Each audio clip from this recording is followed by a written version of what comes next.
Hello and welcome students.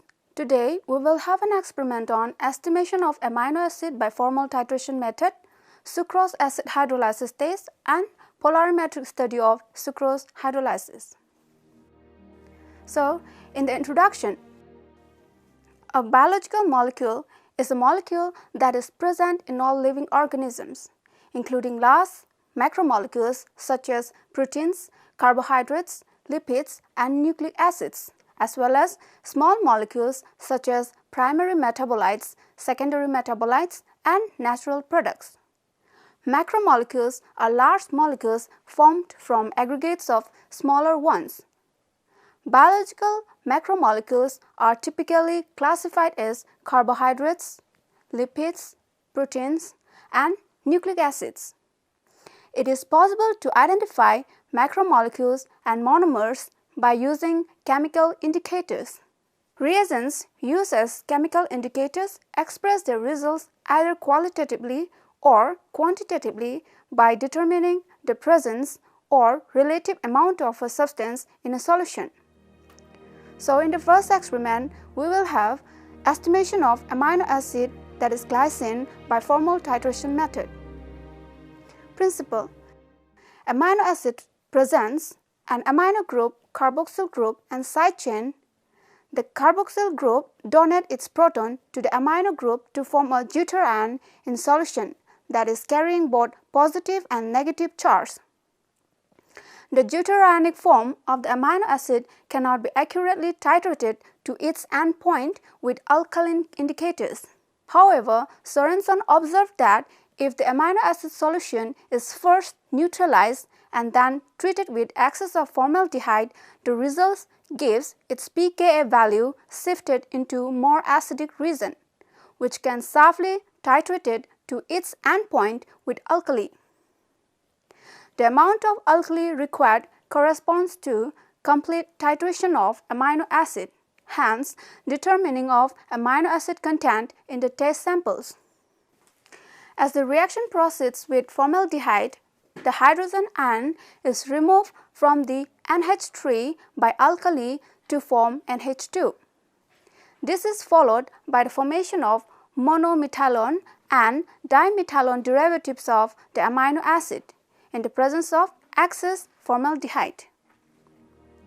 Coming to the reagents required: number 1, formaldehyde solution; 2, standard glycine solution of 0.1 normal; 3, standardized sodium hydroxide solution 0.1 normal; and 4, phenolphthalein indicator 1% weight by volume in ethanol. Next procedure: at first, a clean burette is rinsed with distilled water and then filled with standardized sodium hydroxide solution of 0.1 normal and noted the taken volume. We take 5 ml of 0.1 normal glycine solution in a 100 ml conical flask and add 10 ml of formaldehyde solution and mix the solution well for uniform concentration. Then add with 2 to 3 drops of phenolphthalein indicator and titrate the contents against standardized sodium hydroxide solution till the end point is the appearance of permanent pale pink color. A blank titration using 5 ml of distilled water and 10 ml of formaldehyde solution, same as the above method, is also conducted. We repeated the titration and recorded the readings of the volume used and take its mean value. The titer value is calculated using the titer value of amino acid solution and titer value of the blank. That means titer value is equal to the difference of these two titer volume, and the concentration of the glycine in mg that is milligram, is calculated using the formula concentration of glycine in milligram equal to titer value in ml divided by molecular weight of sodium hydroxide into molecular weight of glycine. Next, experiment number 2. Quantitative analysis of sucrose assay by acid hydrolysis and photometric assay.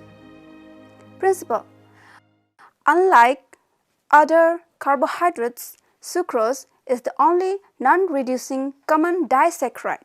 Consequently, most tests for sugar detection tests gives negative readings for sucrose.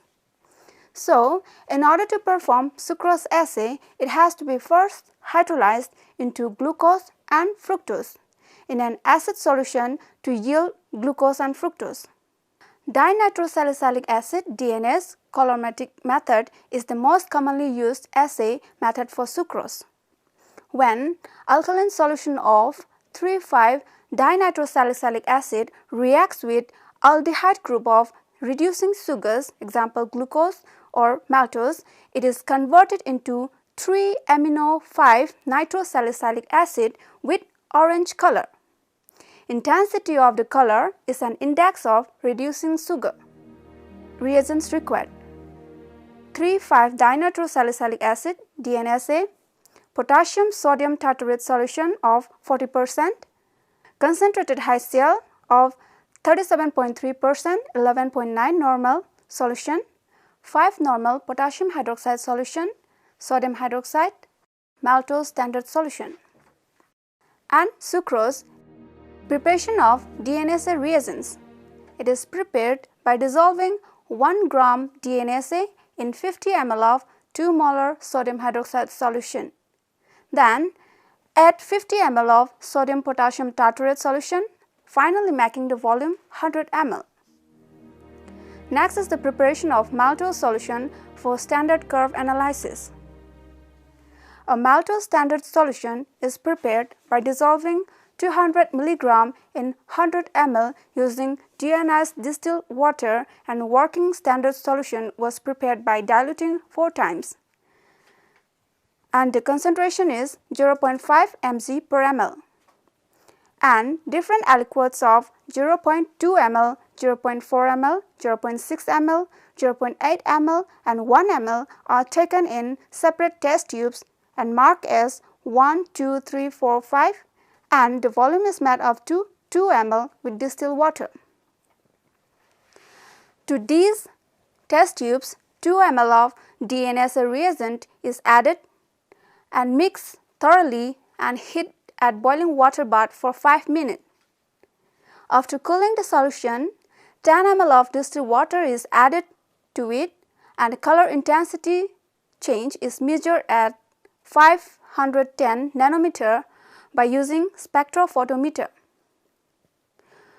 From the observed absorbance value, a standard curve is constructed to determine the concentration of reducing sugar. Procedure for sucrose acid hydrolysis assay.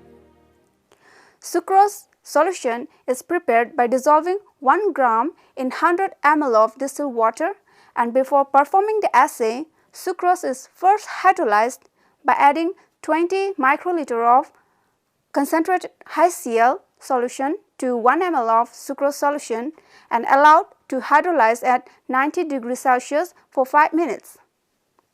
After that, 0.05 ml of the 5 normal KOH solution is added to neutralize the acid, because the DNase method must be applied in an alkali condition to develop the orange color, which represents the presence of reducing sugars. We take 0.4 ml of the acid hydrolyzed sucrose and volume is made up to 2 ml with distilled water. To this, 2 ml of DNase reagent is added and mixed thoroughly and heated at boiling water bath for 10 minutes. After cooling the solutions, 10 ml of the distilled water is added to it, and the color intensity change is measured at 510 nanometer by using spectrophotometer and calculated the amount in the sample using the standard calibration curve to correlate the absorbance to the sucrose concentration. From the standard graph often, we can find out the corresponding amount of maltose from the absorbance of the particular volume of sucrose sample, and then calculate the concentration of sugar and convert it into microgram per ml. Next, experiment number 3. Polarimetric study of sucrose acid hydrolysis. Principle: polarimetry is an instrumental analytical method using rotation of polarized light by some substances as a measure of their concentration in a solution.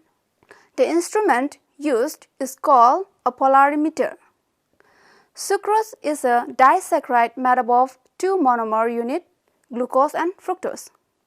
Glucose is dextrorotatory plus 98 degree, which means that it can rotate the plane of polarization of the plane polarized light in a clockwise manner, whereas as fructose is levorotatory minus 86 degree, which means that it can rotate the plane of polarization of the plane polarized light in an anti-clockwise manner.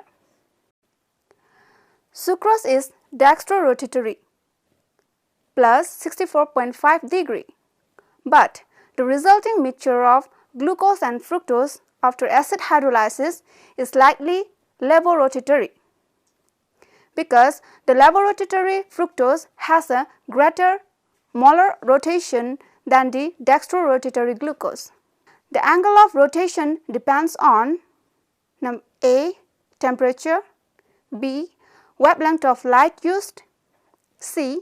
length of the liquid column through which the light passes, D. nature of the substrate. In order to indicate the rotatory power of the liquid or solution, we have to define a quantity known as specific rotation. The specific rotation of a substance that is solute in solution is given by alpha T lambda equal to alpha OBS divided by Cl, where T equal to temperature, lambda equal to wavelength of the light used, L equal to length of the liquid column in decimeters, C is the concentration of the solution, that is C gram of substance present in 100 ml of solution. Lastly, alpha OBS is equal to observed angle of rotation.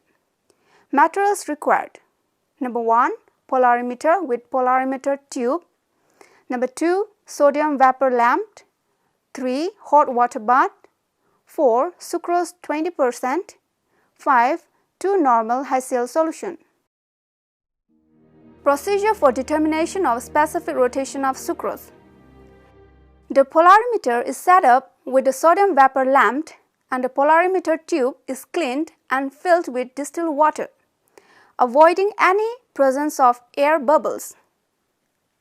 Then the analyzer of the polarimeter is rotated using the rough and fine adjustments until the field of view is uniformly dark and the reading is taken as A.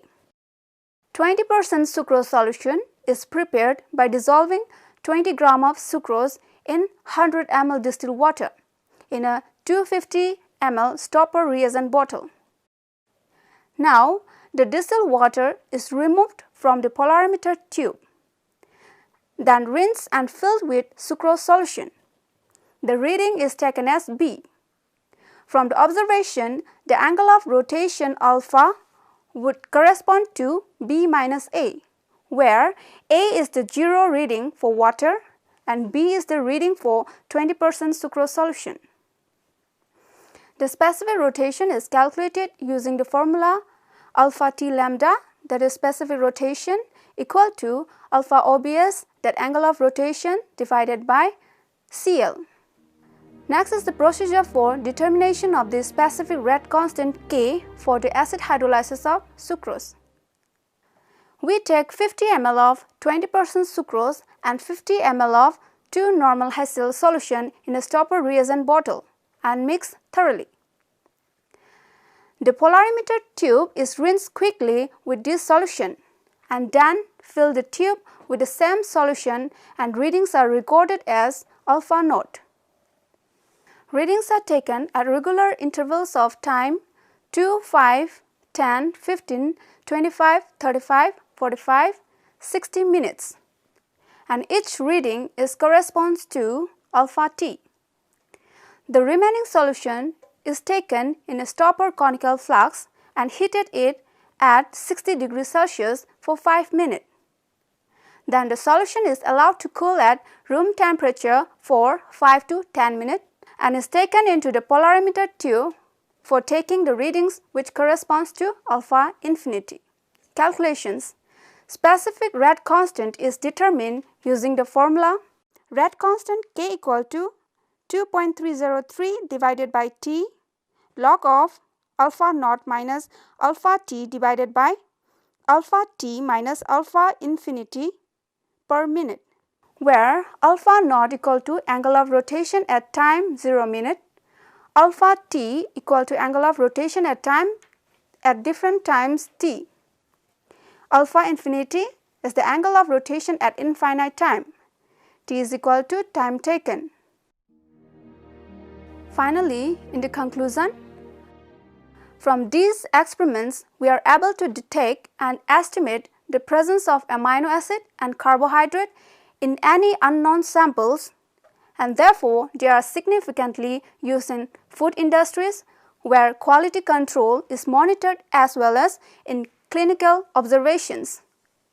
Study of polarimetric method also help us to identify the type of sugar present, since each different kind of sugar will give different respective specific rotation and specific rate constant value.